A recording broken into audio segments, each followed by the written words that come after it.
Although it's been almost 4 months since the horrific Boston bombings that left 3 dead and dozens injured, there are still plenty of questions left unanswered. Probably the most disturbing of which is the mysterious death of Ibragim Todashev. Todashev was a 27-year-old Chechen man who was shot and killed in his Florida home by FBI agents who were there to interrogate him over his connection with the Tsarnaev brothers.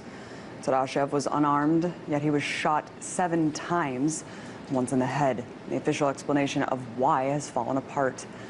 Last month, I spoke to Todashev's widow on this show about seeking accountability for what she calls an execution.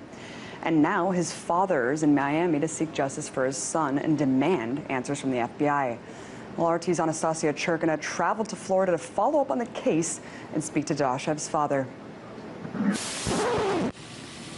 A quaint residential neighborhood in Florida, and a father who can't hold back his tears. Nothing will bring me peace as long as I live. From the moment it happened, I haven't been able to forget about it, even for a second. Barely containing his grief, Abdulbaki Todashev takes a moment several times during our interview. A few days ago, he arrived in the U.S. from Russia to seek answers for his son Ibragim's tragic death. This is the entrance into the condo where 27-year-old Ibragim lived, minutes away from Disney World. It was here that on May 22nd, after reportedly being questioned by officials for hours, he was shot and killed by the FBI under circumstances, most of which remain murky. From reminiscing about Ibragim as a child who was very much into sports, Here he is at his school holiday party with his little brother.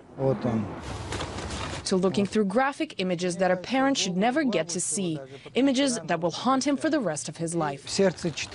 4 or 5 shots right into the heart. I've never seen things like this, even in the movies. Not in the US, not in Russia, nowhere. Such violence from law enforcement. Nowhere have I seen anything like this. The mourning father is on a mission to uncover the truth behind the FBI's killing of his son. He's even willing to sue. I want justice, honestly, because an unprecedented, intentional murder of my son took place.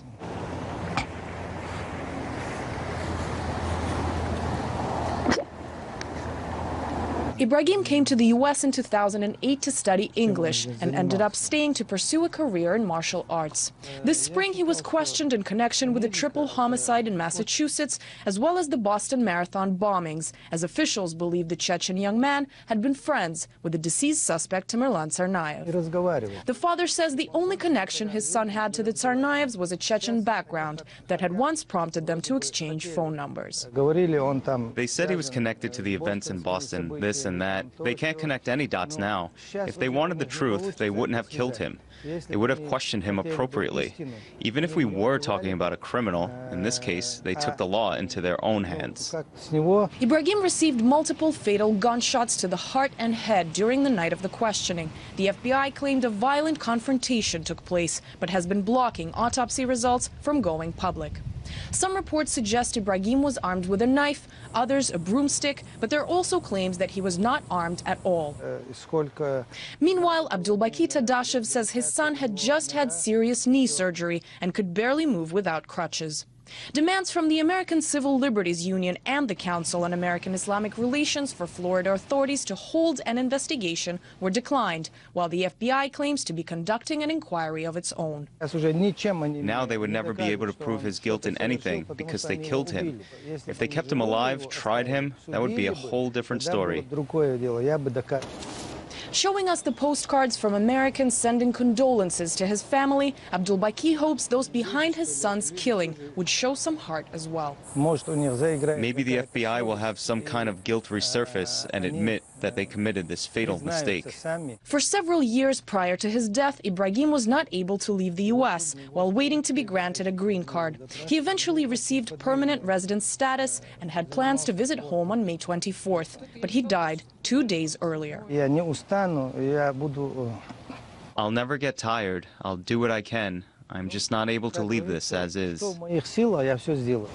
While the father still has hope for justice, he will never be able to bring his son back or mend his own broken heart.